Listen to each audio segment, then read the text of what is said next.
დემოკრატიაში ცხოვრება, დემოკრატიულად ცხოვრება, ასეთი რაღაცას სულიერი განწყობით და ასეთი ზნეობით, რაც ჩვენ ქართველებმა გამოვიჩინეთ და ვიცით დღეს, ეს არავითარ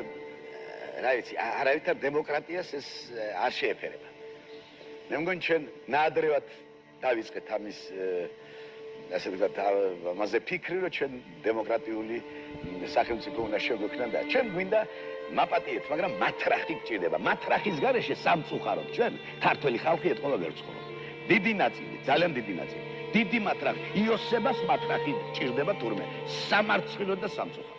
სამარცხვინო, მე კი სულ სხვანაირად მეგონა. აი დემოკრატია, აი თავისუფლება, აი ჩვენ თავს მივხედავთ ახლა და აუ შევიკრებით, ძმები გავხდებით, ვინ კაცო, თუ რამე უჭირს, იქით მივუტანთ, კი არ წავართმეთ. და დავდგებით ყველანი და ვინ მოგვერეოდა ჩვენგანს? რა მტერი მოგერევა რომ ერთიანი ხარ? ამ დემოკრატიამ დაგუბრდება, ყველა დემოკრატიას ეფარება და დემოკრატი კი არა უზრდელი ხდება უკვე, უზრდელი. მე რასაც უყურებ მაღალ სფეროებში და დაბალ სფეროებში ისეთი ლაპარაკებია და ისეთი მანერით არის, რომ უზრდელების გამოფენაა ხოლმე ხანდახან. არისიან ვის რა ენით ელაპარაკონ, როგორ ელაპარაკონ და სხვა. Ничто подать, а как подать, კიდე ასეთი კაი სიტყვა აქვს რუსებს.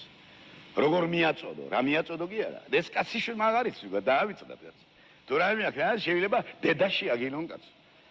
არქი რა, ხალხი ხარ კაცო, უფროსი ხალხი ხარ. სახელმწიფო მეთაურება დაგნიშნეს. ხონდეთ რაღაც დილობა, წესი, რიგი, ვიცოდეთ ვის ელაპარაკებით, უფროსი, უსროსი იცოდეთ რა. დემოკრატია. მე ვიცი რომ დემოკრატია არის ის, რაც ჩვენთვის დღეს არ ვარგა. იმიტომ რომ ჩვენ სამწუხაროდ და ჩვენ და სამარცხვინო ამისათვის აბსოლუტურად არ ვართ მზად.